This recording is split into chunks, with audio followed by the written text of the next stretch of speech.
যেই মেয়ে তার স্বামীর সম্মানকে নিচু করে, সে তার স্বামীর সম্মানকে নিচু করে না, সে তার নিজের সম্মানকে নিচু করে। এটা মেয়েরা বোঝে না। আমার স্বামী আমার সম্মানের জায়গা।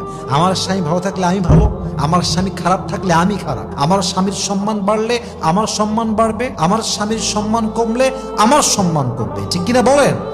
আমার স্বামী খারাপ হলেও আমার স্বামী ভালো হলেও আমার স্বামীটাই তো আমার। ঠিক কিনা বলেন? বিবাহিত হওয়ার পরে মেয়েরা কোন ভুল করে যে ভুলের জন্য তার জীবনটা নষ্ট হয়ে যায়? 1 নাম্বার, বিয়ের পরে প্রথম ভুল একজন মেয়ের জীবনে স্বামীর অবাধ্য হওয়া। স্বামীর অবাধ্য হওয়ার মতো বড় অন্যায় পৃথিবীতে একজন মেয়ের জন্য সেকেন্ড আর কোনো কিছু হতে পারে না। যেই মেয়ে স্বামীর অবাধ্য, আপনি লিখে রাখেন তার জীবনের সুখ সে কোথাও খুঁজে পাবে না। কারণ আমরা পুরুষরা সব সহ্য করতে পারি, সব মানতে পারি, বাট আমার বউ আমার কথা শুনবে না, আমার বিরুদ্ধে হিটলারি করবে, আমাকে মিথ্যা অপবাদ চাপাই দিবে, আমাকে অলওয়েজ চাপে রাখবে, অলওয়েজ ডিমান্ড করতেই থাকবে, অলওয়েজ আমাকে মিথ্যা ব্লেম করতেই থাকবে, আমার আওতার বাহিরে যাবে। আমরা পুরুষরা সব সহ্য করলেও আমাদের সেলফ রেসপেক্টে আঘাত লাগলে এটা আমরা চুল পরিমাণ বরদাস্ত করি না। ঠিক কিনা বলেন? স্বামীর অবাধ্য যে মেয়ে হয়, ওর একুলেও সুখ নাই, ওকুলেও সুখ নাই। আপনি যদি স্বামীর অবাধ্য হন, এই স্বামী আপনাকে তালাক দেবে।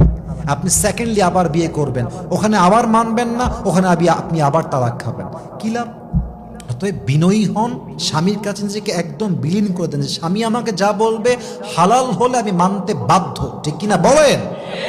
আপনি স্বামীর অবাধ্য হবেন না। 1 নাম্বার। 2 নাম্বার, বিয়ের পরে মেয়েদের জীবনের সবচেয়ে বড় ভুল হচ্ছে মেয়েরা স্বামীর খারাপ সময় আসলেই ব্যাস রূপ চেঞ্জ। বলেন তো সবাই এরকম মেয়ে আছে না নাই?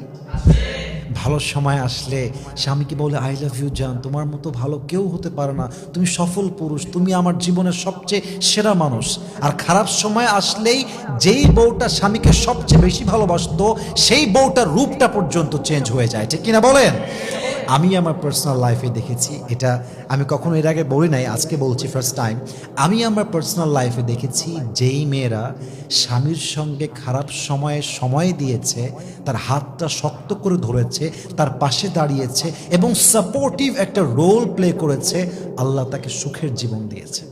একটা সময় গিয়ে সে সুখের জীবন পেয়েছে, একটা সময় গিয়ে তার স্বামীকে আল্লাহ তাআলা সামর্থ্যবান বানিয়েছেন। আর যেই মেয়েটা স্বামীর সঙ্গে বেঈমানি করেছে, স্বামীর সঙ্গে খারাপ সময় রূপ চেঞ্জ করেছে, একটা সময় আসে এমন যখন এই মেয়েটা কোথাও আর ঠাঁই পায় না। ঠিক কিনা বলেন? স্বামীর খারাপ সময় আসলে don't change your character, don't change your face, change করবেন না। স্বামীর ভালো হলেও আমি আছি, স্বামীর খারাপ হলেও আছি আমি। আমার স্বামী খারাপ হলেও আমার স্বামী ভালো হলেও আমার স্বামীটাই তো আমার। ঠিক কিনা বলেন? অতএব স্বামীর জন্য অবশ্যই সাপোর্টিভ রোল প্লে করবেন, আপনার জীবনটাকে সুখময় করবে একজন, তিনি কে? 3 নাম্বার, অনেক মেয়ে দেখবেন স্বামীর বাড়ির কথা অন্য বাড়ি দিয়ে লাগায়। স্বামীর বাড়ির কথা হচ্ছে 4 দেয়ালের মাঝে সীমাবদ্ধ, এটা বাহিরে বের করলেন মানে আপনি শেষ, আপনার সব শেষ। অনেক মেয়েরা এটাকে খুব ইজি মনে করে যে আরে আমি বলতেই পারি, কি ব্যাপার, বলা যায়, সমস্যা কি? বোনের বাসায় গিয়ে বলে, বান্ধবীর কাছে গিয়ে বলে, মায়ের কাছে গিয়ে বলে। ইভেন আমার তো মনে হয় যে আজকালকার যুগে বেশিরভাগ ডিভোর্স হয়ে যায় জাস্ট মেয়ের মায়ের কুটনামির জন্য। ঠিক কিনা বলেন? মেয়ের মা মেয়েকে কল দিয়ে দিয়ে কুটনামি শেখায়, এইটা করবি, ওইটা করবি না, ওইটা বলবি, এইটা বলবি না, এমনে এমনে এমনে এমনে শিখায় দেয়। আর মেয়েটা যখন ওরকম অ্যাক্ট করে মায়ের কথা অনুযায়ী, পুরুষের মন থেকে উঠে যায়। এই জন্য মেহেরবানি করে স্বামীর বাড়ির কথা স্বামীর বাড়িতেই শেষ। যখন মায়ের বাসায় যাবেন ভিন্ন বিষয় আলাপ হবে, স্বামীর বিরুদ্ধে কোনো কথাই হবে না। স্বামী আমার ভালো হোক, স্বামী আমার খারাপ হোক, স্বামী একমাত্র আমার। স্বামীর ব্যাপারে খারাপ কথা বলা মানেই মাথায় রাখবেন, যেই মেয়ে তার স্বামীর সম্মানকে নিচু করে, সে তার স্বামীর সম্মানকে নিচু করে না, সে তার নিজের সম্মানকে নিচু করে। এটা মেয়েরা বোঝে না। আমার স্বামী আমার সম্মানের জায়গা। আমার স্বামী ভালো থাকলে আমি ভালো, আমার স্বামী খারাপ থাকলে আমি খারাপ। আমার স্বামীর সম্মান বাড়লে আমার সম্মান বাড়বে, আমার স্বামীর সম্মান কমলে আমার সম্মান কমবে। ঠিক কিনা বলেন? অতএব স্বামীর বাড়ির কথা কোনোদিন মায়ের বাসায় হোক, বান্ধবীর বাসায় হোক, বোনের বাসায় হোক, কখনো বলতে যাবেন না। আল্লাহ মেয়েদেরকে বোঝার তৌফিক দান করুক, পড়েন সবাই আমিন। আর জাস্ট 2টা কারণ বলতে চাই। 4 নাম্বার কারণটা হচ্ছে বেশিরভাগ মেয়েরা বিয়ের পরে অতিরিক্ত জেদ এবং ডিমান্ড করে। যেই মেয়েরা জেদি হয় সংসার তাদের জন্য নয়। সংসার হচ্ছে সেই মেয়েদের জন্য যারা স্যাক্রিফাইস করতে পারে, যাদের মাঝে স্যাক্রিফাইস করার একটা মেন্টালিটি আছে। যেই মেয়েরা জেদি হয়, যাদের ডিমান্ড আকাশচুম্বী, এটা চাই ওটা চাই, ওটা দাওনি কেন, এটা দাও না কেন, এখনই দাও, এখনই লাগবে, এই মেয়েদের জন্য সংসার নয়। আই এম সো সরি, এদের জন্য সংসার নয়। সংসার হচ্ছে স্যাক্রিফাইসের জায়গা, সংসার ত্যাগের জায়গা, সংসার মানিয়ে নেওয়ার জায়গা। সংসার এমন একটা জায়গা, আপনি দেখছেন আপনার সামনের মানুষটা ভুল, তবুও চুপ থেকে সবর করার নামই হচ্ছে সংসার, ঠিক কিনা বলেন? অতএব সংসারে গিয়ে জেদ করবেন না, ডিমান্ড করবেন না।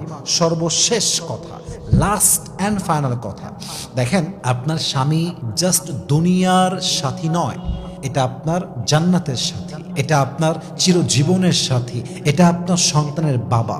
অতএব স্বামীর কাছে যখন যাবেন, যদি আপনার জীবনে এমন কোনো অতীত থাকে, এমন কোনো দাগ থাকে, এমন কোনো বিষয় থাকে যে বিষয়টা উল্লেখ না করলে বিয়ের কয়েকদিন পরে প্রমাণিত হয়ে যাবে, আমি আবারও বলছি, এমন কোনো চরিত্রের দাগ, কলঙ্কের দাগ যা আপনার স্বামী জানলে আপনাকে তালাক দিতে পারে, আপনার সঙ্গে সংসার ভাঙতে পারে, এটা বিয়ের আগে বলে দেন যে দেখেন আমার অবস্থান এইরকম এবং এটা আজ হোক কাল হোক প্রকাশিত হয়ে যাবে আপনার কাছে। অতএব আমি আগেই সারেন্ডার, আমার এই মিস্টেকটা আছে, আমার এই কলঙ্কটা আছে, হতে পারে আমি ডিভোর্সি, হতে পারে আমার অন্য কোথাও অবৈধ সম্পর্ক ছিল, হোয়াট এভার ইট ইজ, যেটা প্রকাশিত হবেই একদিন, এটা আগেই বলে দেওয়া উত্তম। কারণ আপনি যখন আপনার চরিত্রকে গোপন রেখে বিয়ে করেন, আপনার স্বামী আপনাকে ভালো ভেবে বিয়ে করে, আর যখন বিয়ের পরে চরিত্র খারাপ প্রমাণিত হয়ে যায়, আপনার স্বামীর মনটা ভেঙে চুরে চূর্ণ বিচূর্ণ হয়ে যায়, ঠিক কিনা বলে?